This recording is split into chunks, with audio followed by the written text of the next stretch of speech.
My therapist says your quiet life is a sign of emotional immaturity, she stated, right before telling me she was moving in with her meditation guru.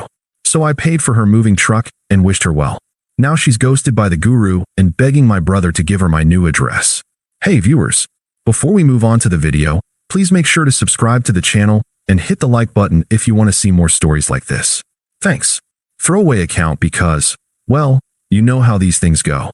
I never thought I'd be posting here, but after everything that's happened, I need to get this off my chest. Maybe it'll help someone else spot the red flags earlier than I did. This all went down about a year ago, and honestly, looking back, it's like a bad wellness retreat horror story. But let's start from the beginning. I met Emily 5 years ago at a coffee shop downtown. I was grabbing my usual black coffee before heading to my job as a software developer. Nothing flashy, just steady work that lets me pay the bills and enjoy quiet weekends hiking or reading. She was there with a yoga mat slung over her shoulder, chatting animatedly with the barista about some new meditation app. We hit it off right away. She was vibrant, full of energy, always talking about self-improvement and unlocking potential. I admired that about her. Me? I'm more the reliable type.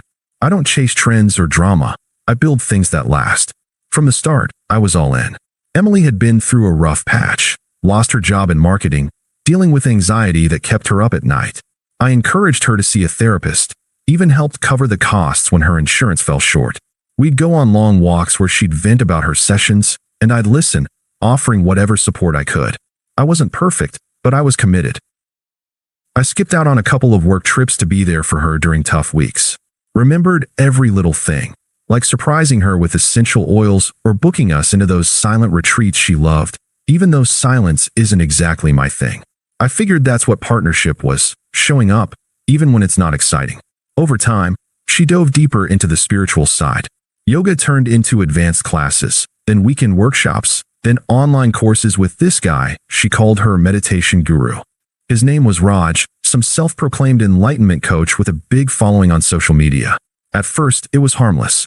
She'd come home buzzing about his teachings, quoting stuff like align your chakras or release toxic attachments.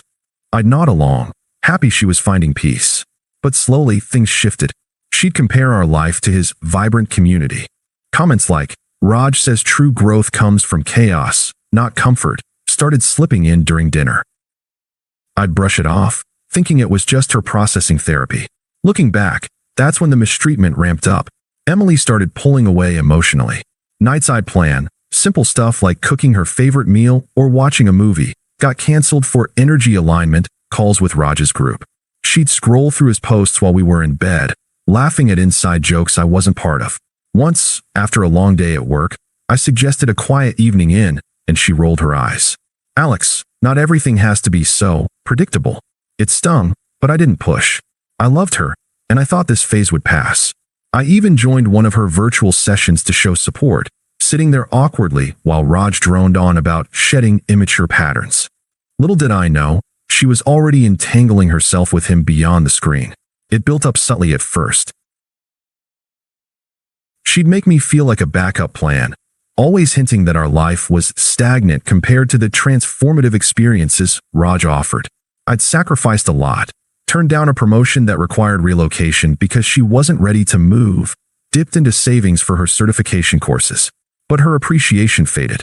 Instead, she'd manipulate conversations, twisting my words to make me sound controlling if I questioned her late-night chats with him. My therapist says boundaries are key, Alex. You're invading my space. It was gaslighting wrapped in wellness jargon. I started doubting myself. Was I really holding her back?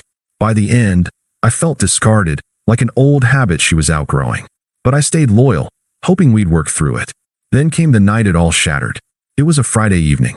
I'd just gotten home from the office, tired but looking forward to the weekend. Emily was in the living room, surrounded by half-packed boxes I hadn't noticed before. She looked up from her phone, her face calm, almost serene, like she'd rehearsed this. Alex, we need to talk, she said, setting her phone down. No warmth in her voice, just that detached tone she'd picked up from her sessions. I sat on the couch, heart already sinking. What's going on? Why the boxes? She crossed her arms, tilting her head like she was explaining something obvious to a child. I've been reflecting a lot in therapy, and with Raj's guidance. Our life? It's not aligning with my path anymore. Raj, the guru guy? I kept my voice steady, but inside, confusion hit hard. What does he have to do with us? She sighed, as if my question was exhausting. He's more than that. He's helped me see things clearly. My therapist agrees. This quiet life we have, it's a sign of emotional immaturity. You're content with routine, Alex, but I need expansion. Growth. Raj offers that. He's invited me to join his community full-time. I stared at her, piecing it together. Join his community? As in, move in with him? Yes, she said flatly, no hesitation. We've connected on a deeper level. Spiritually, emotionally, physically. It's what I deserve. You've been great, but you're like an anchor, holding me in place when I need to sail. Her words landed like punches, each one smug and laced with that superior tone. Physically? So this wasn't just emotional drift, it was full betrayal. She'd been cheating, framing it as enlightenment. I felt the unfairness burn. All those nights I supported her, funded her journey, and now I was the immature one? But she wasn't done. Look, don't make this dramatic. My therapist says endings are opportunities. For both of us. You can finally work on yourself. Maybe try some real introspection instead of hiding in your code all day. I could see the dismissal in her eyes, like I was already a footnote in her grand story. In the apartment? Us? I asked, keeping it factual. She shrugged. I'll take my stuff. You can keep the lease. It's practical. Raj's place is more communal anyway. The twisted logic poured out. This isn't about hurting you, Alex. It's self-care. My therapist explained that staying in a mismatched relationship is codependent. You're enabling my stagnation by being so safe. Raj challenges me. He sees my potential without all the baggage. Baggage. I echoed, but she waved it off. Yes, your quiet life, it's avoidance. Emotional immaturity, like she said. I need someone who vibrates at my frequency now. This is growth. You'd understand if you did the work. Her hypocrisy shone through. Using therapy to justify cheating, manipulating words to make her betrayal sound noble. She was smug, leaning back like she'd won some debate. No remorse, just entitlement. It was outrageous. After everything I'd given, she discarded me like yesterday's mantra. I sat there for a moment, the silence heavy. Confusion swirled. Had I really been that blind? The unfairness gnawed, sacrificing for her, only to be labeled immature. But I didn't beg or yell. No outburst. Instead, something clicked. Detachment. Okay, I said simply, standing up. If that's what you want. She blinked, caught off guard. That's it. No fight. No, I replied calmly. I'll help you pack if you need. Even cover a moving truck. Good luck, Emily. I walked to the kitchen, poured a glass of water, and that was that. No confrontation. Just acceptance. Inside, it hurt like hell. The confusion, the silence after she left that night to crash at a friend's, probably Raj's. But I didn't chase. The next day, I booked the truck online, paid for it, and handed her the confirmation when she came back for her things. Wish you well, I said as the movers loaded up. She looked almost disappointed, like she'd expected drama to fuel her narrative. But I turned away, closed the door, and started detaching for real. Changed my number quietly, blocked her on everything non-essential. No disappearance act, just a clean break. I needed space to process, and that's what I took. That was the end of us. Or so I thought. But karma has a way of circling back, doesn't it? The weeks after Emily left were a blur of silence and self-reflection. I didn't spiral into anger or despair, at least not outwardly. Instead, I let the betrayal sit with me, like a heavy fog I had to navigate through. I'd wake up in our, now my, empty apartment, the echoes of her wellness podcasts no longer filling the space. Mornings were the hardest. I'd make coffee, stare out the window, and replay her words. Emotional immaturity. Was that really me? The guy who'd held her hand through panic attacks, who celebrated her small wins like getting certified as a yoga instructor? I'd sacrificed weekends for her retreats, even meditated with her when she insisted it would bond us. Flashbacks hit randomly. That time I drove 3 hours to pick her up from a workshop because she felt overwhelmed, or when I surprised her with a custom journal for her therapy notes. All that loyalty, and I was reduced to an anchor. The confusion gnawed at me. Why had she twisted everything? Her therapist's words weaponized against me, her growth, an excuse for betrayal. It felt so unfair, undeserved. Friends checked in vaguely, but I kept it minimal. We're done. Moving on. No details. I didn't want pity or drama. Instead, I threw myself into routine. Work became my anchor. Ironic, right? I took that promotion I'd passed on before, the one requiring a move to a smaller town about 2 hours away. Packed up, found a quiet house with a backyard for hiking trails. It was simple but mine. No more waiting for her approval on every decision.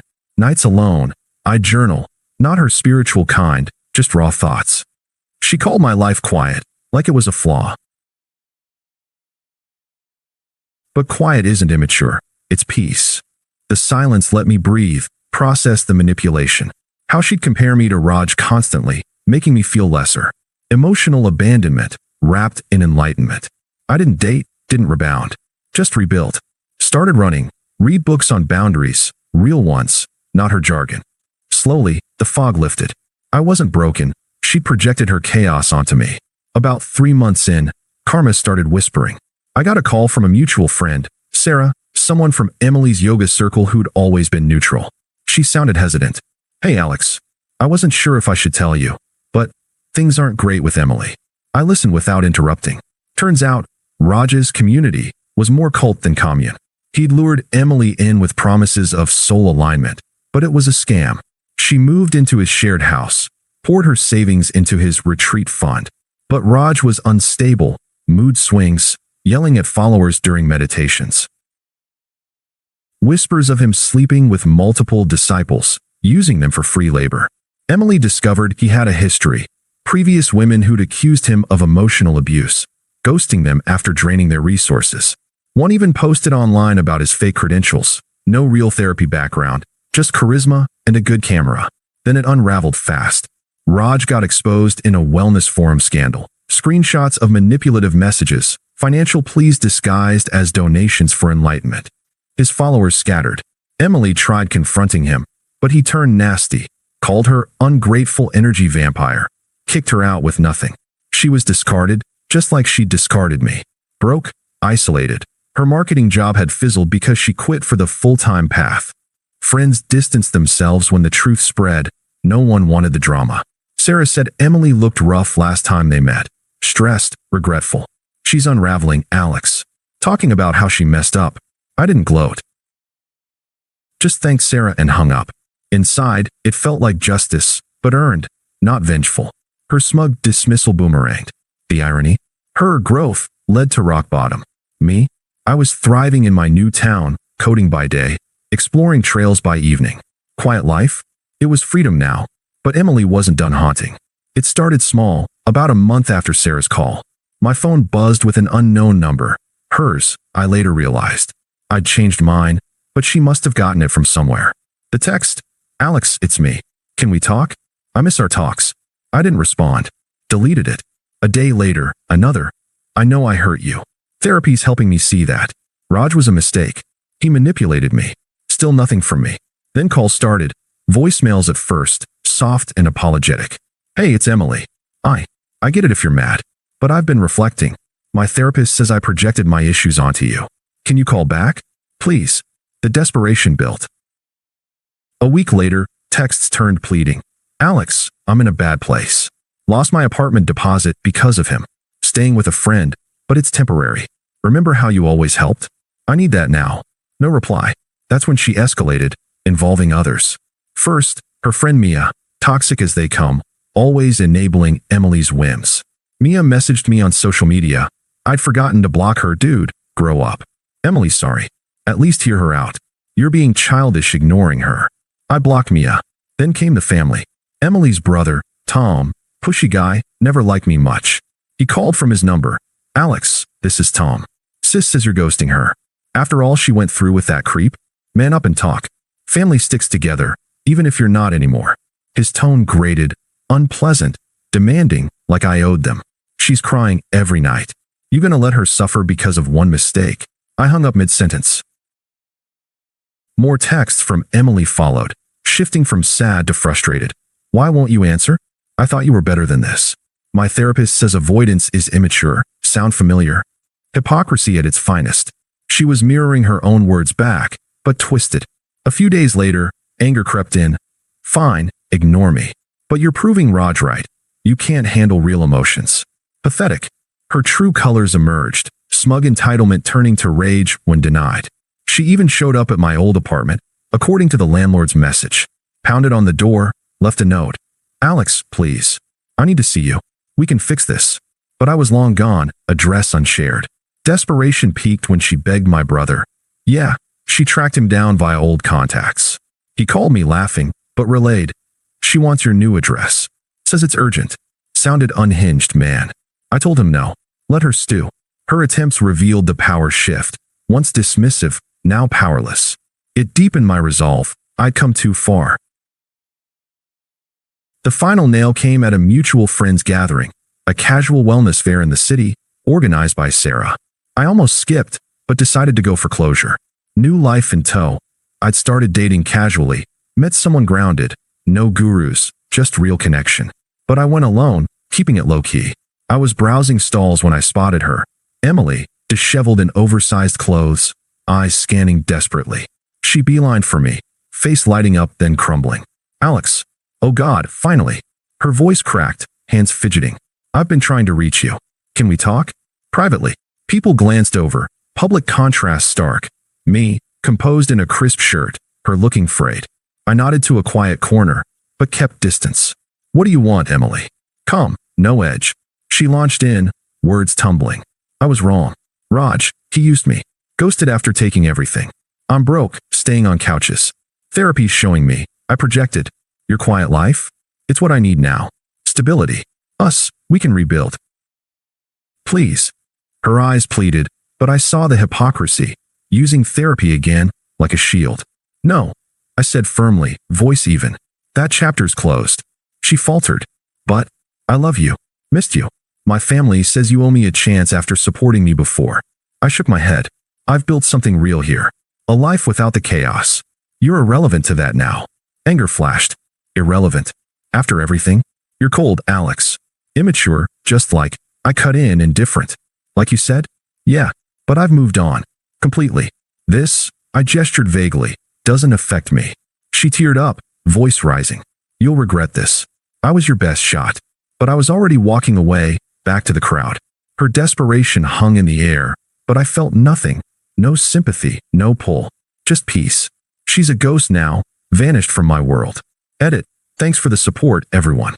If anything, this taught me self-respect. Quiet life? It's maturity. What do you think? Did I handle it right? Thanks for watching. Make sure to subscribe to the channel and hit the like button. What do you think about this story? Share it in the comments.